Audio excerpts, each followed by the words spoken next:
कभी कभी कुछ बातें इंसान की समझ से बहुत दूर होती है।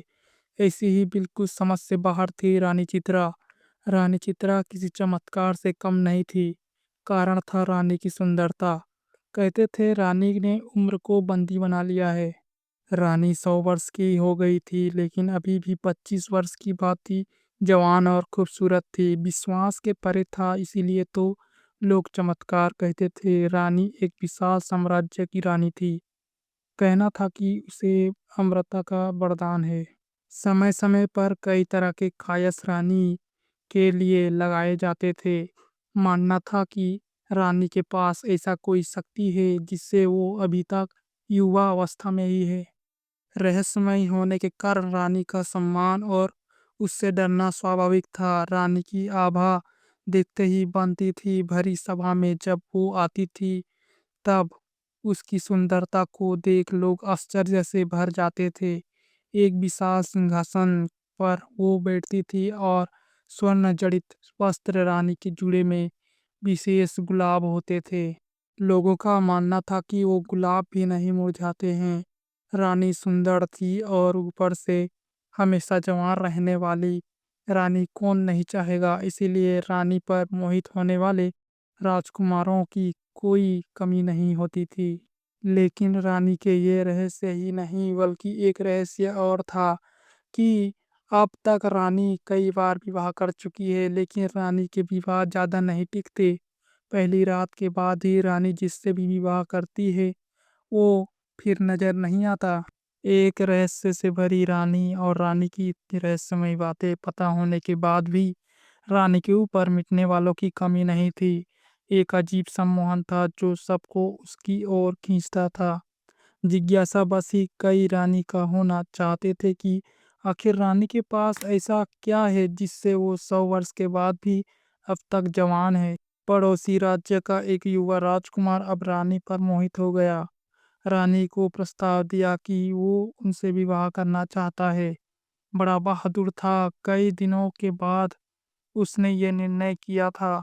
रानी को मिलने वो सभा में आया। रानी ने कहा कि मुझसे विवाह क्यों करना चाहते हो। राजकुमार ने बोला, ना करने की एक वजह आप बता दीजिए। हमेशा युवा और इतना रहस्य, इसे मैं अपनाना चाहता हूँ। रानी ने कहा कि क्या तुम्हें पता है बड़ी बड़ी बातें करने वाले मर्द पहली रात ही राजमहल छोड़कर भाग जाते हैं। राजकुमार बोला कि वो भागने वालों में से नहीं है। रानी बोली, हमने ये दावे पहले भी सुने हैं लेकिन जिस आश्चर्य को देखने वो आते हैं उसे देखने के बाद किसी को दिखाई नहीं देते हैं।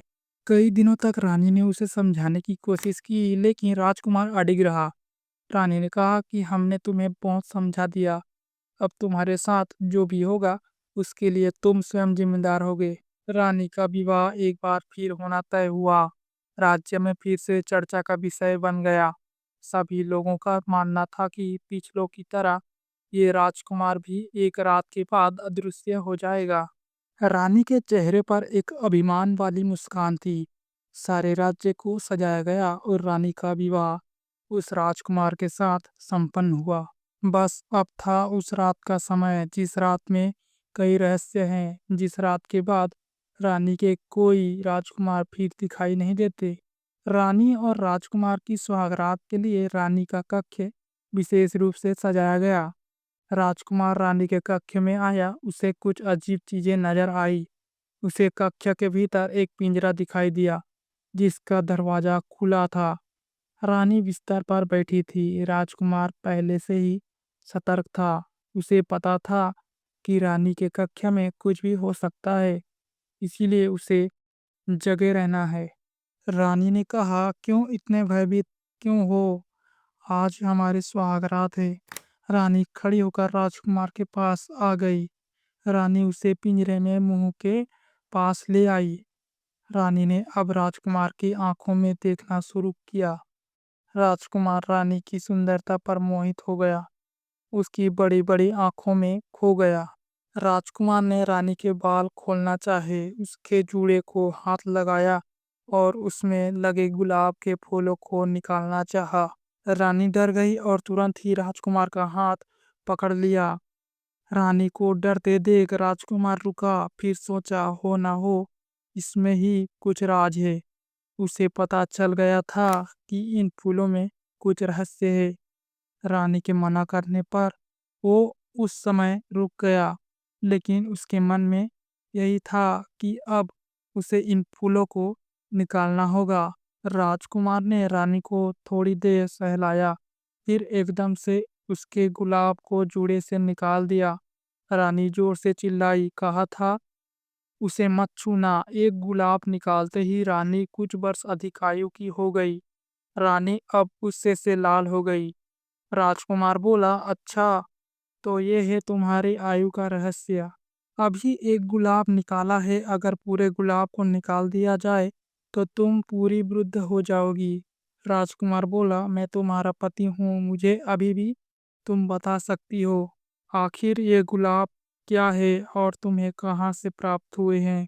रानी डरी और राजकुमार के पास आई, बोली कि अगर तुम मुझे ये गुलाब दे दो तो मैं तुम्हें सच बता दूंगी। राजकुमार ने गुलाब दिया और रानी ने गुलाब लेते ही राजकुमार को पिंजरे के अंदर धक्का मारा। पिंजरे में भीतर जाते ही राजकुमार एक गुलाब का फूल बन गया और रानी फिर जोर से हंसते हुए बोली, ले देख ले, तेरे जैसे कितने मैंने गुलाब बनाकर अपने जूड़े में लगा लिए और उनकी आयु भी मुझे मिलने से मैं अभी तक जवान हूँ। रानी ने पिंजरे से गुलाब उठाया और अपने जूड़े में लगा लिया। ये पिंजरा है रानी की आयु का रहस्य। रानी फिर सुबह सभा में गई और इस बार फिर राजकुमार रात के बाद दिखाई नहीं दिया, लेकिन रानी के जूड़े में एक फूल और जुड़ गया था।